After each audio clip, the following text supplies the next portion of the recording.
Engineering innovation के लिए मशहूर देश में कौन नहीं घूमना चाहेगा। तो जानते हैं यहाँ का रेलवे सिस्टम कैसे काम करता है। जर्मन रेलवे यूरोप के सबसे घने और सबसे व्यस्त रेलवे नेटवर्क में से एक है। यहाँ की बड़ी आबादी ऐसी जगहों में रहती है जहाँ ट्रेन स्टेशन उनसे बहुत दूर नहीं है। अपनी मंजिल तक पहुंचने के लिए आपको सबसे पहले चाहिए टिकट, लेकिन टिकट के दाम आपके इलाके, बुकिंग के वक्त और किस कंपनी से ले रहे हैं उस हिसाब से बदल सकते हैं। तो सिर्फ सैलानी ही उलझन में नहीं रहते। जर्मनी यूरोप के बीचों बीच बसा हुआ है। कई ट्रेनें जर्मनी से गुजरकर फ्रांस, डेनमार्क और इटली जैसे देशों के बड़े शहरों तक जाती हैं। ज्यादातर इंटरनेशनल कनेक्शन मिलते हैं फ्रैंकफर्ट, बर्लिन और म्यूनिख में।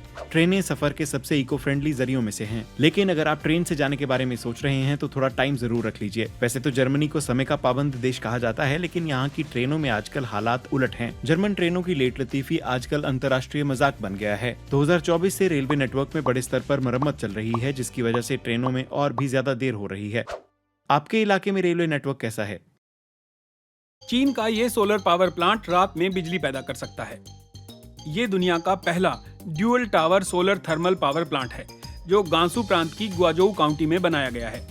इसमें 2 टावर हैं जिन पर सूरज की करीब 27,000 हेलियोस्टैटस किरणें पड़ती हैं। करीब 200 मीटर ऊंचे टावरों में पिघला हुआ नमक ऊर्जा को जमा करता है। ये तकनीक रात में भी बिजली उत्पादन संभव बनाती है। 2 टावरों वाला ये डिजाइन सिंगल टावर सिस्टम से 24% ज्यादा प्रभावी बताया जाता है। पावर प्लांट की क्षमता 1 लाख किलोवाट है। ये ग्वाजोउ के 7 lakh kilowatt green energy project का हिस्सा है।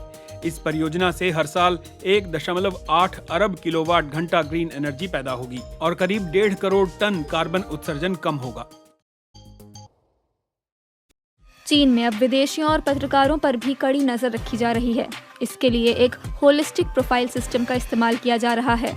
ये कोई साधारण सीसीटीवी नेटवर्क नहीं है, बल्कि डेटा से भरपूर जासूसी के लिए एक मशीन है। DW ने चीनी साइबर सिक्योरिटी एक्सपर्ट से पता लगाया कि ये सिस्टम काम कैसे करता है। ट्रेन से लेकर स्की रिजॉर्ट तक अगर आप चीन में हैं, तो सिस्टम को पता है कि आप ट्रेन की किस सीट पर बैठे हैं। यहाँ तक कि स्की रिजॉर्ट्स के गेट पर लगे फेस रिकॉग्निशन कैमरे आपके हर मूवमेंट को ट्रैक कर सकते हैं। डिजिटल फुटप्रिंट, आपके मोबाइल पेमेंट, शॉपिंग की आदतें और यहाँ तक कि पेट्रोल भरवाने के डेटा को भी पुलिस डैशबोर्ड से जोड़ दिया जाता है। रिलेशनशिप मैपिंग, AI एल्गोरिदम अब ये भी देख सकते हैं कि आप किससे मिल रहे हैं और किसके साथ कितना समय बिता रहे हैं। चौंकाने वाली बात यह है कि विदेशी पत्रकारों को ट्रैकेबल टैग दिया गया है। अब पुलिस को आपका पीछा करने के लिए गाड़ियों की ज़रूरत नहीं है। एल्गोरिदम उन्हें पहले ही बता देंगे कि आप अगले मोड़ पर कहाँ होंगे। पश्चिमी देशों में जहाँ प्राइवेसी पर बहस होती है, चीन में ये सिस्टम बिना किसी रोक टोक के हर इंसान को केवल डेटा का एक ढेर बना रहा है। आपके हिसाब से इस तरह की निगरानी फायदेमंद है या नुकसानदेह?